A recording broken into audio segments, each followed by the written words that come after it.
የአርሰናሉ ኮከብ የቀይ መስመር ተመላላሽ ጁሪየን ቲምበር ከዓለም ዋንጫው ውጪ መሆኑ ተረጋግጧል። የኔዘርላንድ ብሔራዊ ቡድንን ወክሎ ወደ አሜሪካ አቅንቶ በዓለም ዋንጫ ይሳተፋል ተብሎ ሲጠበቅ የነበረው እንግዲህ ጁሪየን ቲምበር በስተመጨረሻም አርሰናል ቤት በነበረበት ሰዓት ላይ የነበረው ጉዳት ሙሉ ለሙሉ ማገገም አልቻለም የሚሉ በርካታ መረጃዎች ትናንትና አመሻሹን ሲወጡ ቆይተዋል። ታዲያ ይህንንም ተከትሎ ከዓለም ዋንጫውም ተቀንሶ ወደ ለንደን እንደሚመለስ በቅርብ ቀናቶች ውስጥ የሚጠበቅ ይሆናል ማለት ነው። ጁሪየን ቲምበር በዘንድሮ የውድድር ዓመት በተለይ ባለፉት ሳምንታት ለሜዳ እንግዲህ በጣም ርቆ ሰንብቶ እንደነበር ይታወሳል።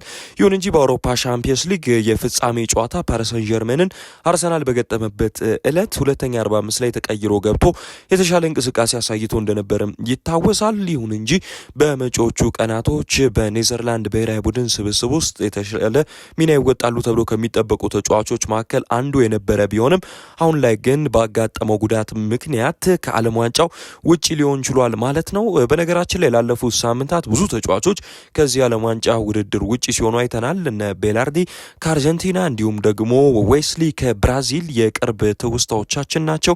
አሁን ላይ ደግሞ ጁሪየን ቲምበር ይህንን እንግዲህ የጉዳት ዜና ሊቀላቀል ችሏል ማለት ነው። በነገራችን ላይ ለሮናልድ ኮይመን ትልቅ እጦት እንደሆነ እየተነገረ ይገኛል። በሱ ምትክ ደግሞ ሊተካው የቻለው ተጫዋች ጎትሬድ እንደሆነም ልንመለከት ችለናል ማለት ነው። በኔዘርላንድ ብሔራዊ ቡድን በኩል በተከላካይ ስፍራ ላይ ጥራት ያላቸው ተጫዋቾች አሉ። በተለይ ደግሞ ጁሪየን ቲምበር በሚጫወትበት ቦታ እንደ ዴንዘል ዴምፍሬንስ የመሳሰሉ ተጫዋቾች በዛው ቦታ መጫወት ይችላሉ።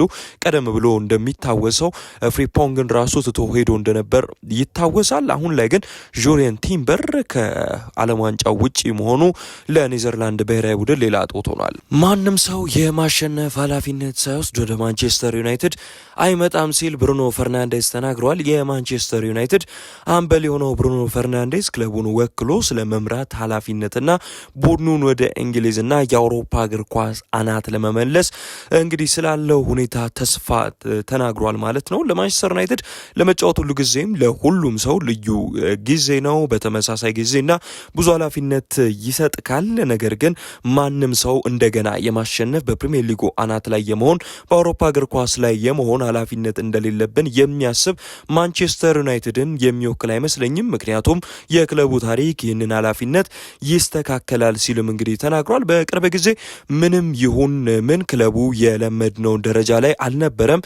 ይህንን የምናደርገው እኛው መሆናችን ገጹን የምንለውጠውና ማንቸስተር ዩናይትድን በሁሉም ውድድር እንዲታገል የምናደርገው እኛው መሆናችን ሁሉም ሰው ሁሉ ጊዜ ያምናል ብዬ አስባለሁ። እናም ዩናይትድ እንደገና እንዲያሸንፍ የዚህን ታሪክ ለውጥ ዋና ገጸ ባህሪያት መሆን እንደምንችል ለመገንዘብ ይህ ለኛ ተጫዋቾች ልዩ መሆን አለበት ብዬ አስባለሁ ሲል ብሩኖ ፈርናንዴዝ ተናግሯል። በውድድር ዓመቱ ድንቅ ጊዜን ማሳለፍ የቻለው ብሩኖ ፈርናንዴዝ እንግዲህ አሁን ደግሞ በፖርቱጋል ብሔራዊ ቡድን ካምፕ ውስጥ እንደገባ ይታወቃል። ዓለም ዋንጫም ላይ የተሻለ ተጽዕኖ ይፈጥራሉ ተብሎ ከሚጠበቁ ተጫዋቾች መካከል አንዱ ነው ብሩኖ ፈርናንዴዝ። ቀጣይ ዓመት ደግሞ በአውሮፓ ሻምፒየንስ ሊግ መመለሱን ተከትሎ ቡድኑ በዛው በቲያትር ኦፍ ድሪምስ ይቆያል ተብሎም እየተነገረ ይገኛል። አርጀንቲናዊው የግብ ዘብ ኤሚሊያኖ ማርቲኔዝ በጥብቅ ባሮጊቷ ዩቬንቱስ እየተፈለገ ይገኛል።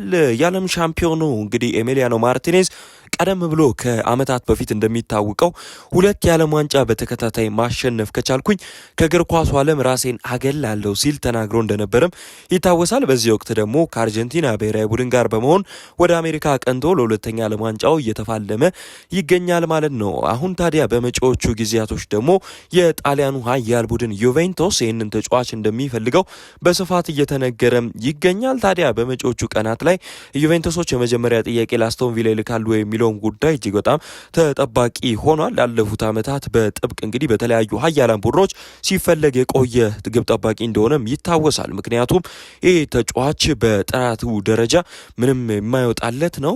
ባለፉት ዓመታት በእንግሊዝ ፕሪሚየር ሊግ ካየናቸው ድንቅ ግብ ጠባቂዎች ተርታ የሚሰለፍ ነው። ነገር ግን አስቶን ቪላዎችም ቀጣይ ዓመት በአውሮፓ ሻምፒየንስ ሊግ ተሳታፊ ናቸውና ይህንን ግብ ጠባቂ አሳልፈው ለዩቬንቱስ ይሰጡታል የሚለው ጉዳይ እንግዲህ ጥያቄ ውስጥ የገባ ሆኗል። ነገር ግን ጠቀም ረዘም ያለ ምናልባት የዝውውር ጥያቄ የሚመጣ ከሆነ ሊለቁት እንደሚችሉም ይገመታል ማለት ነው። ኤሚሊያኖ ማርቲኔዝም ቢሆን በግሉ ምናልባትም ሊሄድበት የሚችለው ቦታ ነው ተብሎ ይጠበቃል። በተለይ ደግሞ ከዓለም ዋንጫው በኋላ ማለት ነው። ቀደም ብለው አሊሰን ቤከርን ይዘውት እንደነበር ይታወቃል። አሁን ላይ ግን ዲቡን ብቻ ሳይሆን እንግዲህ ቪካሪዮንም የቶተንሃም ስፐርሱንም ግብ ጠባቂ ፍላጎት አሳድረዋል ዩቬንቱሶች። በመጪዎቹ ቀናቶች ሁሉም ነገር የሚወሰን ይሆናል።